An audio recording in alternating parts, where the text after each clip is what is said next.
Eugene, you and David have studied Aboriginal spirituality a lot, and I wonder, is there a tension between wanting to learn something from Aboriginal spirituality, between the specificity of, the importance of place in Aboriginal, and the importance of the tribe that is only on about this one particular place, and this desire on the other hand for a kind of a universalism.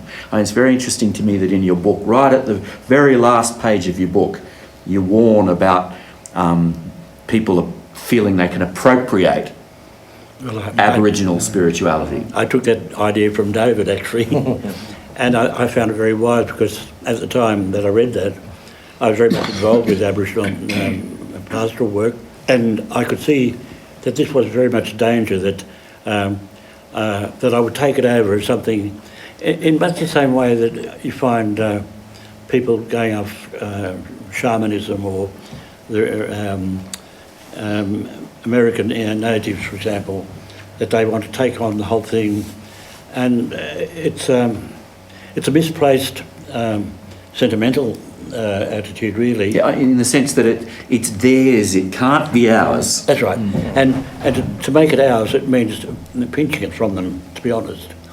But what you can do is that, and I find Aborigines saying this to me, if you want to learn about our religion, learn the way we do, learn from the landscape. See that the landscape has written into it a kind of law, a way of behaving, a way of living, and learn from that. Don't learn from ours, but learn from the landscape that we have. And an interesting example of that, I might add, is the way permaculture has become. You had two Australian scientists who studied the interaction of various species in the Australian bush, and they learnt the idea of permaculture. And it was not only simply a form of horticulture, but it then developed into a kind of philosophy. It's very rife around here, by the way, because Hawkesbury College played a very big part in that. But that's an example of learning from the bush a kind of law.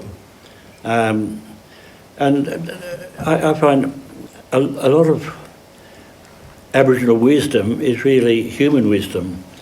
For example, mentioned earlier about the fifth commandment, thou shalt not kill. Well, now, obviously, we kill in order to eat. We kill lambs, we kill chickens, and so on. And that creates a tension for some people, the fact that we have to kill in order to survive.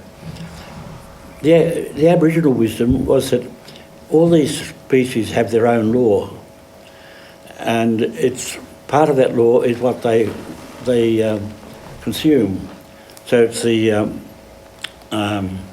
part of the law of the kookaburra, for example, to kill a snake. And there's nothing wrong in that predation. Predation has to be accepted in the whole of nature, because everything is feeding on everything else. So it's part of the cycling of life. And to realise that this is the way things go, this is a law, and that each species is following its own law, I think that's a very profound wisdom in itself.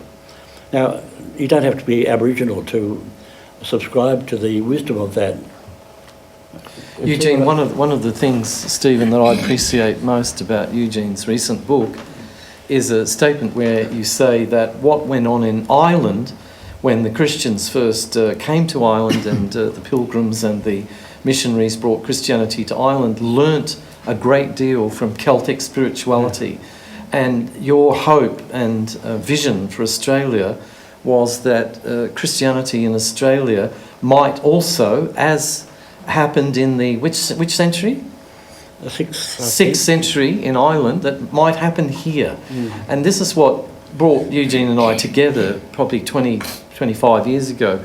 I grew up in Alice Springs, and Eugene was the first word of wisdom I'd ever read on this, and you inspired me to start thinking about the relationship between Aboriginal spirituality and Christianity. Let me just give you an example. I live in Melbourne, and I have an international network of colleagues and friends, and they often come to the city of Melbourne and they say, can you show me somewhere here which is a shrine or some kind of symbolic place which talks about or acknowledges the integration of Christianity with Aboriginal spirituality? And the answer is none. There's none. There's no evidence that the great cathedrals of the city of Melbourne has any sense that it's actually on Aboriginal soil. So, in other words, that's an unfortunate feature, especially in Catholicism, because Catholicism, possibly much more than Protestantism, is concerned with what the bishops and the popes call enculturation.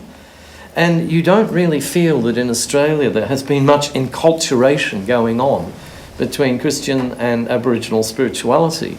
But when Probably I read... the great exception is the Browns and Josephs up in the in the Kimberley, who have been doing amazing things for 20 or 30 years. I'm not wishing to underplay that, but I'm saying in our big cities, the big shrines of Christianity don't actually acknowledge a place, and that's a great pity. And to me, it's a suggestion that they haven't really arrived.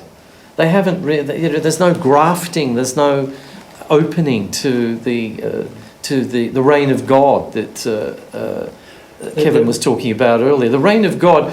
One of my friends in Adelaide is Norman Harble, and he begins his lectures with the statement, "What was God doing in Australia before the white people arrived?"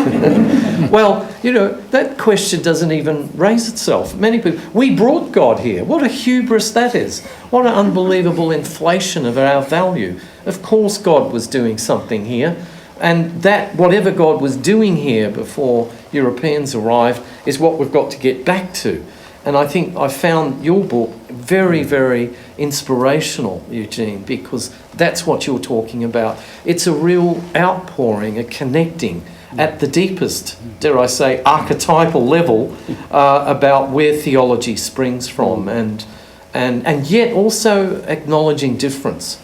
And again, let's not assume that in some new age idea that all things are one and all paths lead to that's all bland and cliche. But there are different wells, but as Kevin said, the water is the same. There have been probably more overtures from the Aboriginal side than from the white side. That's right. There's the famous address given by Miriam Rose Ungenmeer to Devi. That's had a profound effect on many Australians. And it's a description of an Aboriginal way of contemplation, and it probably still has to be worked through and mined. Yeah. But it was really a great breakthrough from an Aboriginal person who was born and grew up in her own country, completely absorbed Aboriginal thinking before she went to learn to be a teacher and so on. And this was her expression of what you fellows call contemplation. That's right. As it said. But as well as Miriam Rose Ungama Bauman from the Daly River in the Northern Territory, there's of course David Muljarley from the Kimberley region. He made numerous attempts, and he even became a Christian minister, because he said that he had to try and understand the white fella dreaming, as he put it. He had to understand where we were coming from. He became a Christian minister. I think a Presbyterian or something like that. And he kept saying, why are you white fellas not listening to our invitation? Eugene wrote a book some years ago, fabulous book called The Aboriginal Gift, which was a gift to our nation, Eugene. And I still don't feel like we've accepted that gift. Aboriginal people are offering us ways into their spirituality. David Muljarley, who I knew and met and have written about extensively, kept saying, you white fellas are terrified.